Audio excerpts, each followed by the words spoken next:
Fang Fang mengaku mengalami trauma berat setelah mendapat intimidasi yang disebut datang dari dua adik Vicky Prasetyo.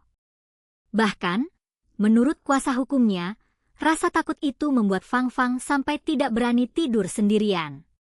Lalu, apa sebenarnya yang membuat ketakutan Fang Fang semakin memuncak hingga akhirnya memilih melapor ke polisi? Sebelum kita masuk ke ceritanya, jangan lupa like video ini kalau Anda ingin terus mengikuti kabar terbaru.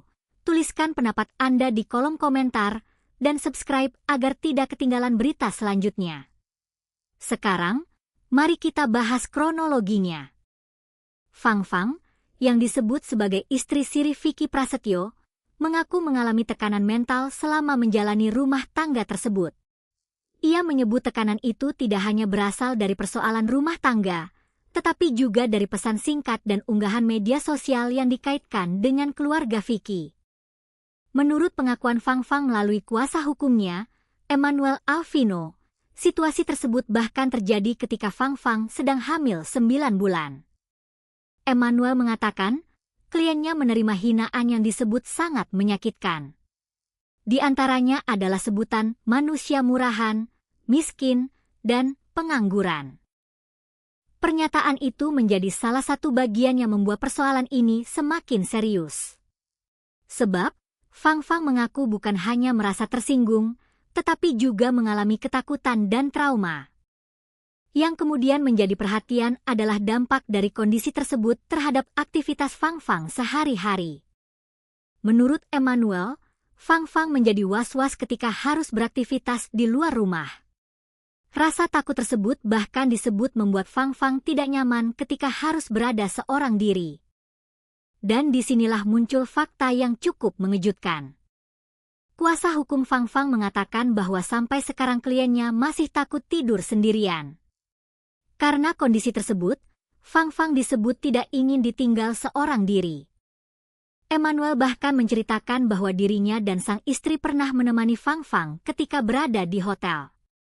Mereka mengambil kamar yang bersebelahan agar Fang Fang merasa lebih aman. Namun persoalan tidak berhenti sampai di sana.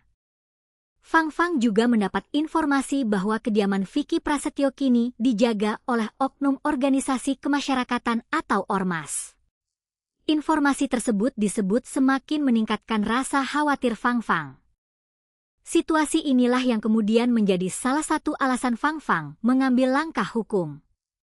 Ia akhirnya melaporkan dua adik Vicky Prasetyo yang disebut berinisial NG dan BP kepada pihak kepolisian. Menurut Fang Fang, laporan tersebut bukan sekadar persoalan pribadi. Ia menyebut tindakannya sebagai bentuk perlawanan terhadap apa yang ia anggap sebagai penindasan terhadap sesama perempuan. Sementara itu, kuasa hukum Fang Fang menilai langkah hukum tersebut juga dimaksudkan untuk memberikan efek jera.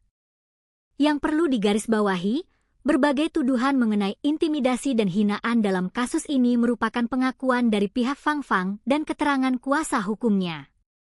Proses hukum nantinya akan menentukan bagaimana perkara tersebut dipandang berdasarkan bukti dan keterangan dari pihak-pihak yang terlibat. Kasus ini pun menjadi perhatian karena bukan hanya menyangkut konflik keluarga, tetapi juga dampak psikologis yang diklaim dialami Fang Fang hingga membuatnya takut sendirian. Sekarang, publik tentu masih menunggu bagaimana respons Vicky Prasetyo maupun kedua adiknya terhadap laporan tersebut, serta bagaimana perkembangan proses hukum selanjutnya. Jadi, menurut Anda, apakah keputusan Fang Fang membawa persoalan ini ke jalur hukum merupakan langkah yang tepat? Sampaikan pendapat Anda secara bijak di kolom komentar.